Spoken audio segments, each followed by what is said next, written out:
Holof lahi atu hane he tutula da wala tartutup galata I moi afi ahua ne. Koe tau manat whakakise he taha eke pule ha New Zealand ne hoko mai ake ahiahi ke he motu ke he whihene tu la ko John Hayes kua pehea ia kua lata ia niwe ke tatai moi motu I lalo hifi New Zealand ko wai heke. Tau manatu nei ni kua tupe ai tu tangata ki ai ha kua liriu mafuta ha ke te walatala nei ke he tupe whakamale ha New Zealand ke niwe moi tau whakatutalaanga ha koe taha hoko taki kua talaanga ai ke lata moi motu moi tau ngahua ia.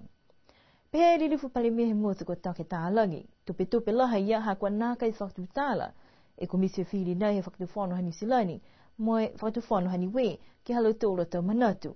Ka kua tausini bihia nākai whai whakatutalaanga moi tau tangata niwe. Koe tāla ne pehe koe ua fulmatahe miliona tāla ha New Zealand ne whatamai ki niwe he tau osi nākai ha koe tāla ia moi tuai whoki halo tōla tau hokotaki. Pehe lilifu palimia koe tupe nei ne fuaki mai e New Zealand ke langotai niwe ke tau nei koe fitu miliona tāla. Mai la lafi ke he hongfu maua miliona ma tutaki mai he tau kumale.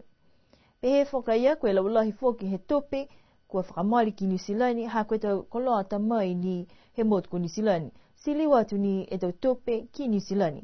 Pia ke tau tangata New Zealand kua whakawhanu mai ke ngahua ki niwe.